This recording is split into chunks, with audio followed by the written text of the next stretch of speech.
for joining the interview segment of New Dawn, Ogun State Television. I am Simiata Baru, and today we are looking at something very critical, the 10th Legislature, Ogun State House of Assembly Impactful Synergy. And you recall that over 3 years ago, the 10th Ogun State House of Assembly was inaugurated with the mandate of lawmaking, oversight and representation. And since then, it has worked to strengthen governance through collaboration within the legislature and with other arms of government. And now this morning we're looking at this, and of course we have joining us to discuss this particular topic in the studio, the Right Honorable Speaker of the Ogun State House of Assembly, Right Honorable Oludaisi Elemize. Thank you so much for being a part of our program today. Good morning, good morning, good morning, our people. I won't be doing this alone. I have Doyinsola Ogunbadiwa with me in the studio. Thank you, Doyinsola. Good morning once again, because I've greeted you before. Right. So good morning, you're welcome, sir. Welcome to New Dawn. This is the discussion segment, and we're talking about 10th Ogun State House of Assembly impactful synergy. You know, there is stress on that impactful synergy. So I want to start this way. Let's say that, okay, you know, it's just not just the legislature that we have the executive, and we work together under Governor Dapo Abiodun. So let me ask this question: that how has the impactful synergy approach, how has it shaped the working relationship between the 10th Ogun State House of Assembly and the executive under this administration? Well, I think it is you people that should measure the impact or the impactfulness. Yeah. I think it is our people out there that should measure it. But one thing that is certain, that is sacrosanct, is that there is peace in Ogun State. And if there is no peace, development will elude us. And in the Constitution, we have to make laws for the peace, order, and development of our society. So we have to ensure that that we develop, we have peace, and there is order. And that is on the pedestal that we put or we place our legislative agenda. But anybody can interpret it anyhow. If there is a vast ghost house, then the little development or the growth we have in Ogun State would have eluded us. And we have many other states to use as case studies. Okay, but what I'm trying to know is that how have we been doing it that we enjoy this kind of peace that we enjoy in Ogun State? Because, you know, it's not easy to put a state in a peaceful manner for these years, you know. That's what I want to know. Number one, it takes a lot of sacrifice. When people say, oh, House of Assembly, you are rubber stamped, you are this, you are that, I smile and laugh at them. Even because the government, the executive is doing everything for us. No, we have our own grievances. We have our own under the garment fire. But you see, we should place everything below and place our state above. And that is what we are doing. Not that, okay, the state government is doing everything for the house. Yes, they have money, they have this. Not that. But you have to look at something. Why am I here? It takes a lot of sacrifice. And that's what we've been given. Like people will say, you say, I don't. Look, in 1979, I wasn't part of that government, but I was a youth, a young chap that has been exposed to politics for a long time. So I've witnessed many governments. The Second Republic, the only one I did not witness and I was not active is the First Republic. But Second Republic, Third Republic, for this one. So I bring my experience into bear. I bring it into fore to say, okay, in 1979 to 83, there was rancor in the house and it affected Ogun State. During the time of OGD, the same thing happened. During the time of Governor Amosun first time, the same thing happened. Even in the second time as well, something like that happened. But it's just like writing a thesis. Yeah. You now use those ones as case study and look at it as the speaker, is this the way I want things to be going? And I said, oh, no.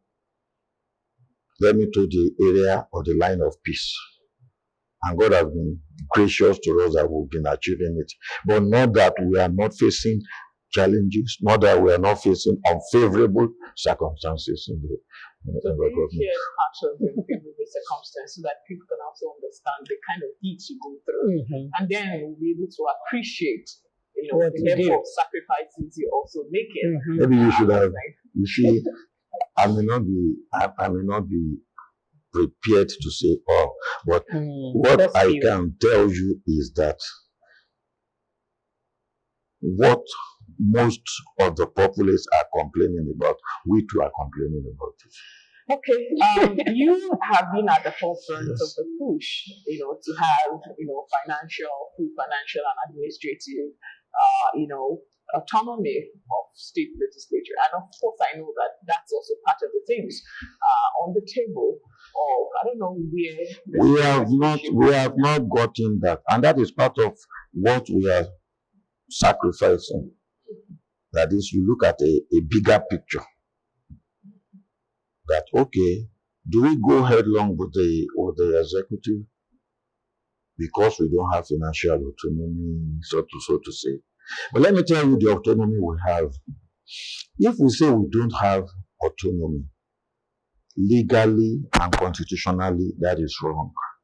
Because the autonomy has been entrenched in the Constitution as amended. Local government autonomy, people will say local government has no autonomy. I will say they have autonomy. We did it, we passed the law, we concurred with the National Assembly, and the law was passed, and autonomy of the legislature and the local government are entrenched in the Constitution.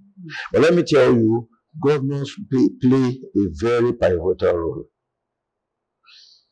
And that is why we are saying, to some extent, we still need to continue to amend our Constitution. We cannot throw away the whole Constitution at a go. There will be chaos. What we need to do is to be amending stage by stage until we get to that point. So, like now, we have administrative autonomy in the House. We have Assembly Service Commission. The law has been passed and assented to by Governor Abiodun. We run our business, we do that. That is what we call administrative autonomy. But when we talk of financial autonomy, it's like, okay, after the budget, how much should accrue to the House of Assembly? Okay, this is so let's give them their money up front. That is what is not happening yet. But people are saying if we have budget, they should give us our budget. Budget is a statement of intention. Budget is not, it doesn't mean that if we have 20 billion naira for the House of Assembly as our budget, okay, because we say financial autonomy, government should give us 20 billion. He will want to give, and he will give according to availability of fund. Okay. So but we have the instrument, we have the apparatus to have an idea of what comes in for the government, the IGR and some other things. So we can base on that, oh, Mr. Governor, this is some fact, these are IGR, these are that. Why will you say this? That one we have the opportunity of doing.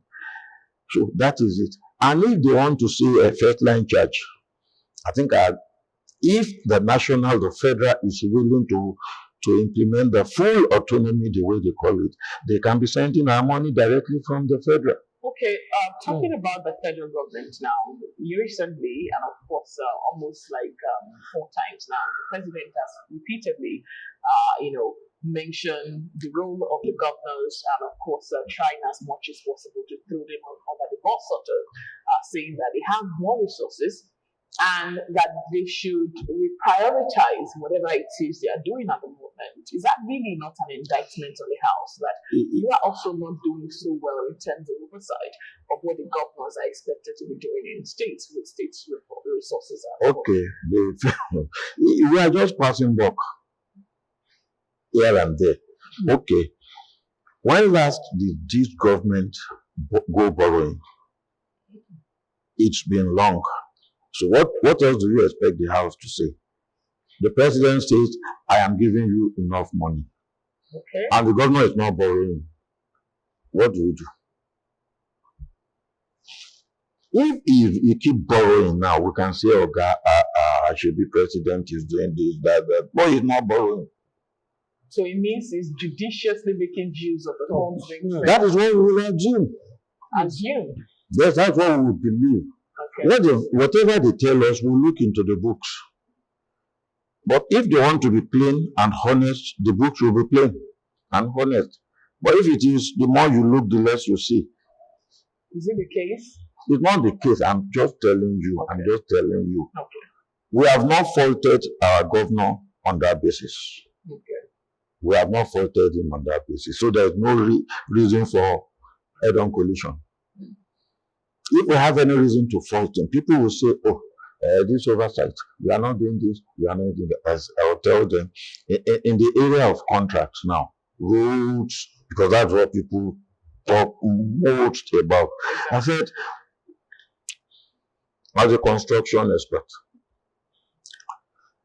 when you award contract, you sign MOU, we have contract documents. The public may want a road to be 600, I'm just exaggerating, thick. Meanwhile, the contract is 100 thick. Where do you expect the contractor to get money when his own terms of condition is construct 100 road for us, asphalt based? So it is what people expect that they say out, but they don't know the undercurrent. The contractor, what we will do is, okay, contractor, we are coming for oversight. We have a house committee on works. The first thing those ones will do when they get to site or to the ministry is, let us have the contract documents. And once they are working according to the contract document, what do you expect us to do? The only thing we can do is we write a report that this contract, your terms of contracts, blah, blah, blah, blah, blah, blah, blah, blah, is not really taking care of the expectation of the people. We will write them.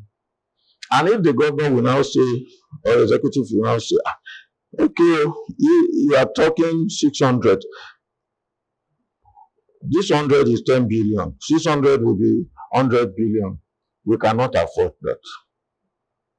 And you look at their books, what will you say again? It is case closed. Okay, talking about the oversight function now, let's talk about how the 10th Assembly in Ogun State has improved budget performance and projects monitoring, especially in MDAs now. We have quarterly oversight program. But this is where we're talking of now. January to April, you know, our financial year in Nigeria is January to December. January to April, we want to oversight what you've done January, February, March. In April. And what you do in April, May, June, in July. And what you do in June, July, August, September, we'll do it the last one in October. And that is when we do budget appraisal. That is the oversight. Anybody can come, any member of public can come and experience it. But there are two ways to it. Number one, the theoretical and the practical. The practical aspect is, if it involves going to site, we will go to site. But I'll tell you something. Within 3 months, that we are supposed to go out. Let's assume the contract is on a building contract. There is something in law. If you present this table to me and I now say, Senior, you are not, this table was not constructed according to, there's something in this place that in this board inside that should be there. What you can do is you call for opening. If you find it the way it is specified, it is you that will pay for the repair. If you find it the way it's not supposed to be, that is when the contractor is liable. The distance between the day you start it and the day you complete it, or the day assembly comes for oversight, it is the civil servants that are there on day-to-day basis. So these things we cannot open or we cannot dig. We will ask the civil servants, is this thing done according to specification? They bring their bill, they say it is done according to specification. Then when we pass it anyway. Oh, okay. Maybe I should go back to maybe it's still the same thing. You talked about critical infrastructure, and of course, this administration actually prides itself, constructing and rehabilitating over 1,600 kilometers of roads across the states since taking over in 2019. Now, of course, the 10th Assembly started, in 2023. But then you said something. I was there in the night. Exactly, as a speaker, that's what I'm saying. Okay. So now there's something striking in what you said, the expectation of the people, and what they eventually, what happens because of lack of funds or adequate funding, because the state is not getting what is needed to actually project this project really well, prosecute this project really well. And you look at roads constructed within this administration, different roads, and you're seeing, potholes in different parts of these roads as well. And you're wondering what exactly happens to quality. At some point we say that they handed the Better Nigeria over to you, the Fourth Republic started recently, and of course, it was the roads. I can recall the roads going to my local government, for instance. It's been there for decades. That's the Kokia local government, yes. Even though there are, still, patch that they are doing along the way, but that road has been very strong. So, what is the challenge really beyond funding? The expectation is also that leaders see beyond what the people expect, that the people have to be taken to where they might not really know how to get there, but the leaders know how to get there and what is important reaching there. So what are really the challenges really for the road constructions and standard? I want to tell you something. Infrastructural development bring population explosion into it.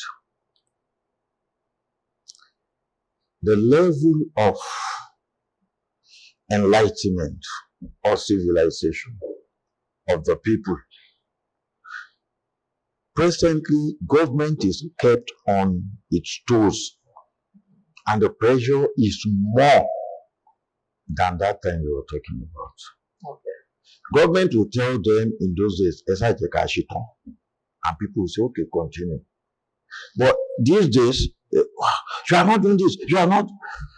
Is it not because of what we've been told as well? The people have been told we are going to do this, we are going to do that, more like promises before election. Okay, if somebody told you I have constructed over 1,600 kilometer roads, has it not fulfilled its promises? Or its promise on? No, because you are not justicing standard. No, that's not what I'm talking about. Like something that happened at car wash, that car wash road. That's a road, yes.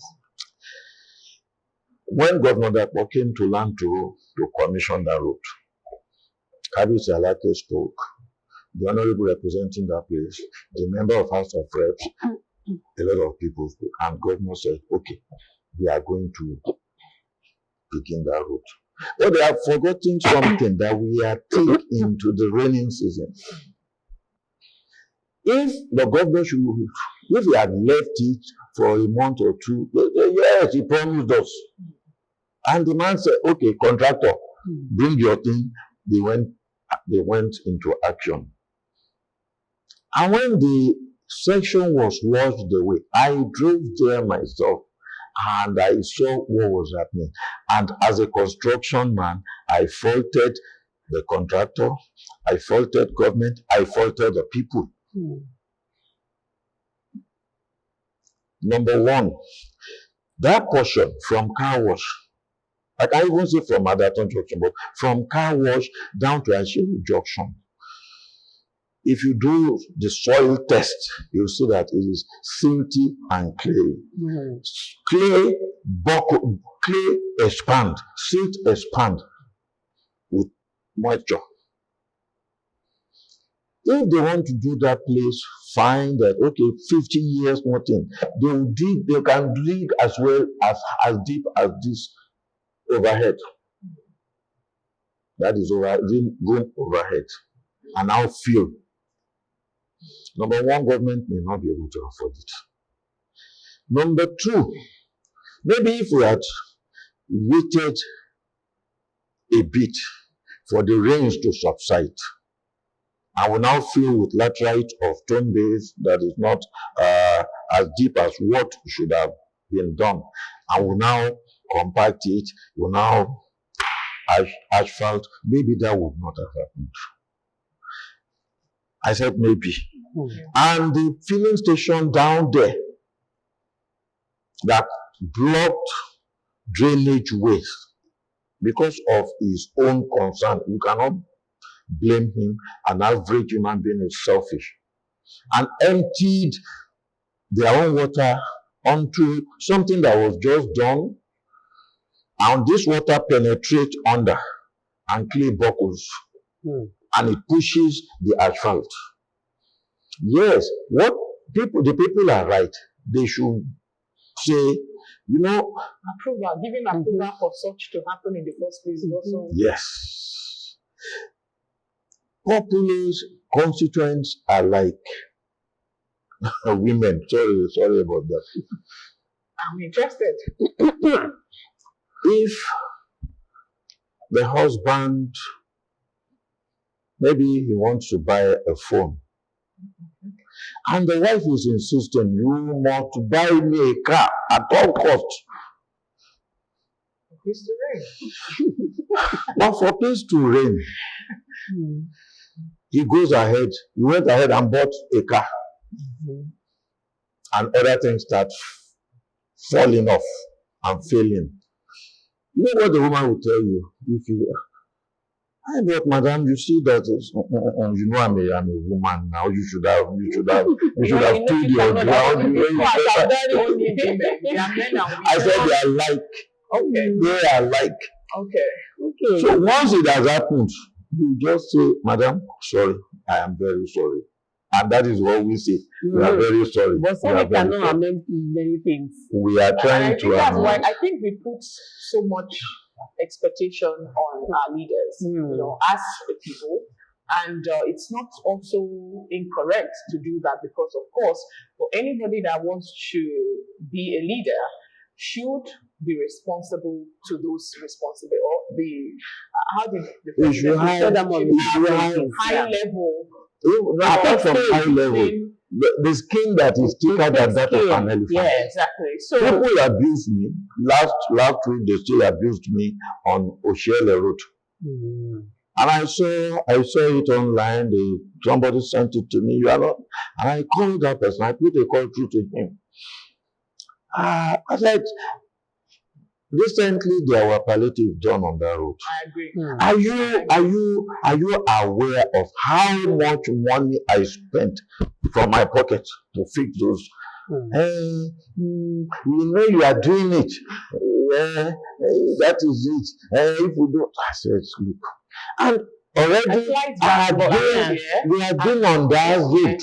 And it was actually we have even taken the when I said last year it was a terrible state. I was shaking. Have you been there recently? Yes, no, Honorable, let's digress a bit. Let's talk about the Shelley route that you just mentioned now.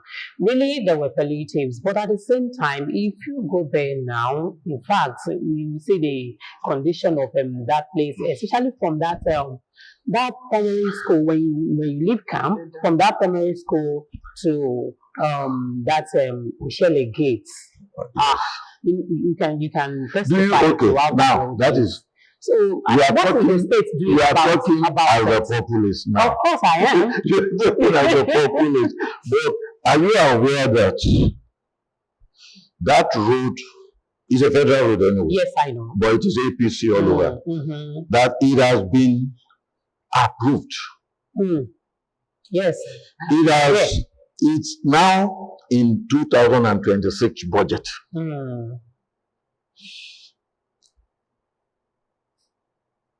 And the implementation of the budget, I spoke with the DG FEMA yesterday on this issue. And I know what he told me. Before people started shouting, we had worked on FEMA at the state level. And they have said, oh, on Monday, they will come up with palliative. And could they have started? Now. Yes. Okay. But that was I was making noise. Do you know what we are doing on the ground? So when they now see the engineer, they will say, it is because we made noise.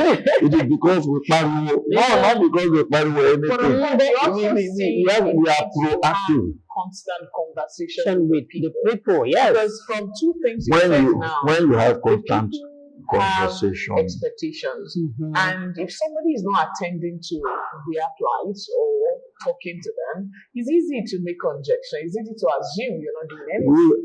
I had my constituency office in Odeda. Any correspondence can be dropped in that place. I can say it categorically and authoritatively that my office is open. My house is open. But those that will criticize, you see, criticism keep a government moving. That is the way it should be. But it should be constructive and objective. Okay, you have not done this, and we feel you should do this. Okay, what is the solution? What is the alternative? Ask some of them, they don't even have alternative. They don't even have solution. Is that opposition? Is that? But if you have that thick skin, you just focus on your aim and objective. It is do your best and leave the rest. Okay, okay. I want to go back to some things you've said about contractor handling projects, and I want to believe that in your years of being a legislator, you would have come across different contractors, the ones that delivered as at when due, the ones that did their projects the way it's supposed to be done, and the one that faults in some of their projects. Now, are there contractors that have been blacklisted or some that has been sanctioned, so that when people say, okay, that this is so and so handling so road, and people can really monitor, because you know it is, as you have said, right, it is the populace that will let you know what is really going on. Some people are really afraid; they don't know who to go to. If you say that your office is opened, when some a commoner just get that, they may say, no, he's not around. Jamaica has traveled and the rest. They may not even tell you that. That. No, you have people in your office. You are not always there. You are there now. Some people are there. Those who know me know that if I am around, I am around. And not everybody will be able to come to you in person. Some may come to your office and lodge complaints. That's what I'm saying. They can lodge complaints while you are not even there. And maybe those people in the office may forget or decide not to even that is human nature. You cannot so now let's learn about maybe some contractors that, okay, this and this happened so somewhere, and that contractor has been sanctioned or even blacklisted, that okay, in the stage we don't want this. Have you forgotten what I said in the early in this program that I said civil servants are there to monitor, to supervise. We will go there. We wouldn't know when this and that was done. We will tell them, bring out your books, see the finished. We will know what is inside this, except somebody that is an expert. And they say everything is okay. Then we will now pass it and say, okay, from what we were told, everything is okay. To blacklist a contractor, except that contractor overdo things. The first set of people that should act on that are the civil servants who supervises the job. And it is their report the executive will work on. But if we go there and by chance we see any anomaly, that is when we can say, okay, and it cannot be explained. In construction, there is what we call liability period. In building, it is 6 months or 1 raining season, depending on the longest. If we go there and we discover pothole, and okay, what the contractor will tell you is that yes, technically, yes, roads are bound to fail. And we are still on the job. We have not concluded. We have not finished. You cannot blacklist them just like that, except if it is too bogus. All we will do is supervisor, are they doing it well? Okay, what is the cost of the you see it can fail, okay, put it right, fix it. Okay, now let's talk about the mobilization. You know, some contractors, when you, because I tried it sometimes along that Autonomy road, I approached one of the contractors there. Well, the man was just saying that okay, they are going to do it, but sometimes he was not really particular about that road. That sometimes when they are being mobilized, maybe they just make use of what has been given to them, that it will match up with the work that is supposed to do. So I don't want to agree. Now let's talk about the mobilization. Because I'm not there. I don't know if it's saying the truth. You can agree. Okay. So the mobilization does it actually matches the work that used to if it does not match, why did they take up the job? That's what I want to know. They took up the job, so they are ready for anything. I am, before coming to the house, I've been a contractor. Though it may not be, I've not been really doing government job. I only run consultancy for government. Okay. Now, we will come, place everything on the table, agree to terms. If the terms are not okay, I walk away. But only one day, one some contractors, I do take them up. They have not paid us. They have told you. You must have your working capital. So if you know you cannot do it, back down from the contract. When you took the contract, you don't have the money, and there are some other people that were not favored that have the money. So whatever, contractor has nothing to, because they must have signed some documents about how to do the work. So they cannot take that as an excuse to do a short job. No. Okay, before we move to agriculture and other aspects of what is happening in the state in terms of an impactful house. You are taking me to you are taking me to executive because you have what is it called, oversight, you have lawmaking, and of course ensuring good governance. Exactly. But of course, let me give an assumption of what the people actually think about leaders, the lawmakers, of course, the executive and the likes. And this is one of the things that formed the reactions that you see on social media on different platforms. They believe each time you tell the people that there is no money, that is actually not true, especially because of the lifestyle they see that some of our leaders actually live. They don't know whether some people have other other portfolios, other things they do to get money. But of course, what they see is the flamboyantness, the luxury cars, the good houses that the lawmakers and of course the executive as well. Lawmakers. Also now, Not just you also have the state. Now the governor also approved the ESCO now. Approved new official quotas for members of the State House of Assembly. We want you to look at this holistically. When you tell the people that there is no money and the portal what exactly? Let me tell you, official quotas. When members are even saying the old ones should not be demolished. Yes, that's the update. Why? But then, wait. But those quotas, it's like, to me, my own quotas, it's like rebuilding every time. Okay. Because of the length of time and depreciation. So government now feel, instead of spending money on repair, why don't we look at what they want to give us? They are even saving a lot for the state. Let me tell you, my quotas now is up to 2 plots in size, 1979 standard. Okay. What they want to do is another sacrifice on our part. They will clear everything.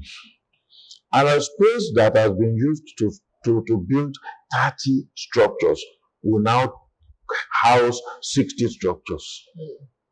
Brilliant. Where do you stay to the completion? Wait, now 60 structures. They now say, okay, this is the 30 your assembly, this is your own 30. They can sell this one. And that's what they are planning to do. They did not tell me that, but I know that's what they are planning to do. That if we sell this one for so, we can use this money to build this. Okay. And that is what is happening. But someone like me that is a green person, an organic person, I will feel, that's why I don't like Lagos anyway. Concrete everywhere. Your house hardly contains 1 or 2 cars. And all. That's what we are coming with in Ogun State now. So it's affecting us. It's going to affect us. But this is part of the sacrifice I'm talking about. Where do we stay? We will stay there. Definitely, they will still say, okay, in lieu of hotel accommodation, take so much. Okay. But if I am from Waterside and I have 5 aides and I'm sent out of my quarters now, okay, go and take a hotel or whatever per day. A hotel that is befitting of the speaker. How much do you think it can be in Can the state government pay that to me? Not to talk of my 5 aides. But when we sat down, we discussed it and we said, what is in the interest of the state? Many members are still against it.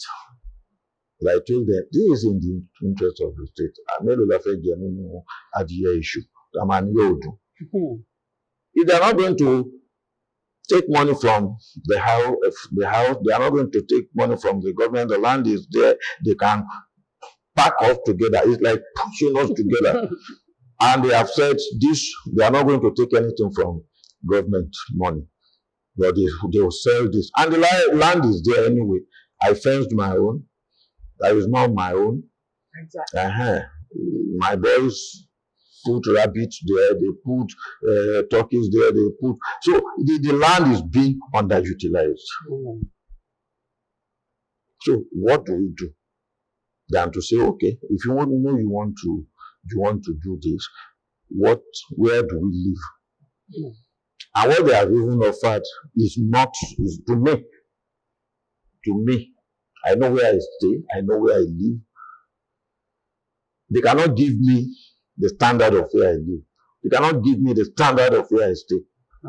But I just have to take it because it's a life of sacrifice. So okay, I want us to come constituency. You talked about our Greek. Today, I'm not there yet. Okay. Constituency what? Constituency and citizen engagement now. I want to ask, how are you bringing government closer to the people? Because, you know, as a lawmaker, you're not just there. The people of your constituency put you there and they have expectations. So, because when you were saying that somebody sent you a picture and the person was saying this and that, I want to believe that. And I put a call through to yeah, him. That's what I want to. If there and are I told engagement, like communication. No, even if there is engagement, people will still talk. You cannot engage everybody. I told him, meet me on that spot. And I was there. Today is Wednesday. I was there on Monday. So did he? I was there. Come to meet He came. They came. I was there. If you are a legislator and people say of you that you are popular, you are vibrant, that means you are not far from your people, because we derive what we say from our people. Okay. But a legislator who refuses to do engagement, I'm not saying we are perfect, but that is why the constituency office is there. But let me tell you something that you people did not know. Okay. Friday, Monday, you see, legislator, it is 24 hours job, 24/7. That is it constitutionally. We can sit on Sunday, we can sit on Saturday. It depends on the exigencies. But Monday is slated for committee work. Tuesday, Wednesday, Thursday for plenary. Friday, constituency day. That is when you are expected to go to your constituency and get feedback. What in our salary that you people say is big. Our constituency allowance is no more than 40,000 naira per month in a month. So if park, or what did they call it? That's not really what the people see when they see you. That's not what they see. We don't see 40,000. You don't see 40,000. That is it. Is it park? Who paid you our salary? Caps. Go there now and ask for the payslip of a honorable member. Go there. Let me say this. Okay, like on my farm now, I have about 18,000 birds. I have pigs, I have this, I have that. If 18,000 birds gives me, let me say 250 or 300 crates of eggs daily. After feed, after everything, let's say, per 100%, I'll still have 40% left. That's good business. And that now, is much if I have 40% left, I want to see only 40,000 naira. And that's why I said, left to me, legislature ought to have been taken as a part-time job. But what you see is just like a leper. Let me tell you, a leper. He has no hands or no leg. But everybody around, somebody as a leper, they will run away. Big garment with the best of materials. So what we see is the best of materials. You don't know what is happening.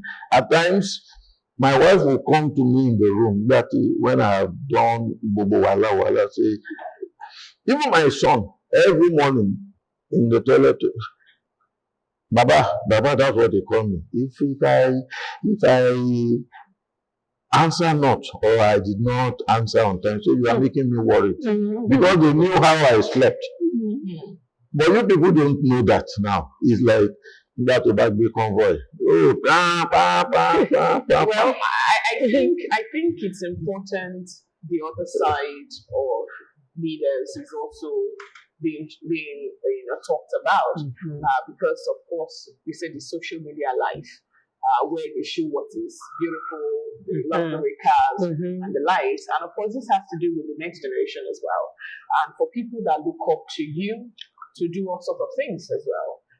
a lot of people are ambitious. They want to be And politicians. they too want to be They want rich. to be politicians. They want to be politicians are rich They now. want to do Okay, anything. let me tell you something. When Obasanjo was in power, the first time or second time he would come to Abeokuta, I was supervising a project, FHA, Housing Estate, Mabadaoko. And we were giving the security report that as a resident architect, they said, Baba, we like to visit the site. He just called me impromptu, and I was in my house at Ashero. So, in my bid to get there early, when I got to NNPC, they had blocked the road. So I had to stay there till Baba. And when he passed, after about 2 hours, so we were there. And when he passed with his convoy, a taxi driver was in front of me. The man he got out of his car and started rolling on the ground, bare ground, singing Ola Dada. So I think when I discovered when they saw all those things, don't worry about the my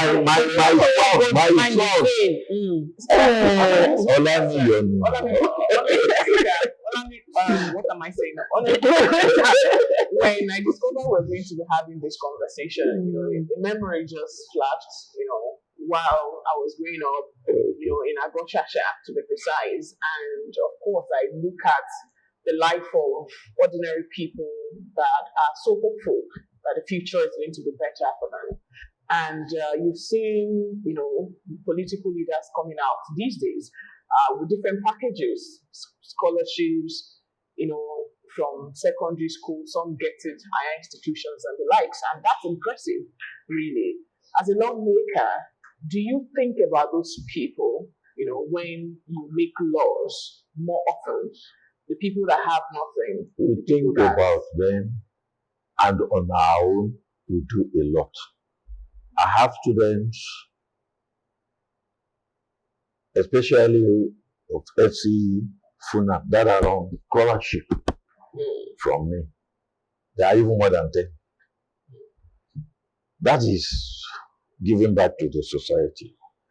In corporate world, they will call something CSR, corporate social responsibility. But as an individual, the society that has built you, that has made you, you should give back to the society. Whether I shout about it or I make a noise about it, that is. But you see, people will say, they will still expect too much. And that sense of entitlement is what pissed a lot of politicians off. Like, Chibi is our money. Is that not true? It is not their money. It is our money you are collecting as salary. Do you know that? So that means it you have to. I do work for it as well. I know. Why am I here? Why am I here if I'm not working for it? Why am I here? I'm working for the money. I'm working for the money.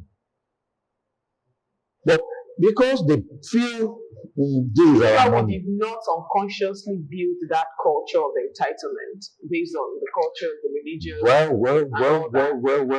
we could have done unconsciously, and that is not peculiar or personal to this crop of leaders. The day we started forgetting or placing too much value on how much you have, that is where we got it wrong. Even in the church, I am a pastor. In the mosque, yes. So it's general, it's common. Is it also true? I remember when I went to Autonomy University, and they were reminding us how students were eating food, chicken, and the likes, that they give them so much at the time. And so the expectations, of course, at that time was also high. How many students were they admitting them? Chicken, then they changed. They will eat food, chicken. But many children could not even get to that point. To that school, yes. Our came up with free education, and that is when education was made open to every Dick and Harry. In those days, they will give them chicken, give them all this, because people were not even, people could not even get to that point. Question: when we look at 2027, and the lawmakers that are expected to shape, the story of Nigeria, the trajectory of Nigeria, the people that will be coming out. Are you bothered in any way with the vision that this country, the potentials that we carry? Do you see more quality people coming into politics? If quality people are not coming into politics, they will now get poor quality leadership. I've always been telling people, come on board. Though it's stressful. If I remove my cap, you will see that everywhere is white. Oh, it's a sign of good living. It's not a sign of good living. It's a sign of dizziness. It's a sign of stress. It's a sign of no. Those ones where it will come with its attendant problems, not even money. It will come. If I wake up in the morning, I know how I feel. I know how many tablets I consume every evening. Because you go through a lot of psychological trauma. But what we have now, yes, generally, we are seeing a lot of people coming into politics. And I've always told people, if somebody come, you join politics today, you want to go to the reps, you want to go to assembly, you want to tell him he's not coming there to serve. I know when I started, you have to learn. I travel to America, I work in Canada, and I want to go to Senate. You cannot bring what you have there without any foundation. You have not laid any foundation. Then you want to come and say, what I see them do in Canada. Those ones use their brain for them. They are not the entrepreneurs. They are not the builder of the economy. They are just like career officers. Okay, so quickly before we wrap up this segment and the episode today, I just want you to talk to the masses. Let them see the lawmakers the way they're supposed to see them, because it seems we are seeing you people in another light. And at least you've opened our eyes to some things today. So I just wanted to talk to them in just a few minutes. What do you think you can say? They have the right to think the way they think they do. Are you sure you're not giving them the impression to even think that way? The legislators are giving them the impression that everything is okay, that you are living fine. They should scrutinize. They should look well. Fella said, my brother make for Lubuku. You come and use your sense. Let them search and research. Let them do their fact finding before they jump into conclusion. Not all birds are eagle.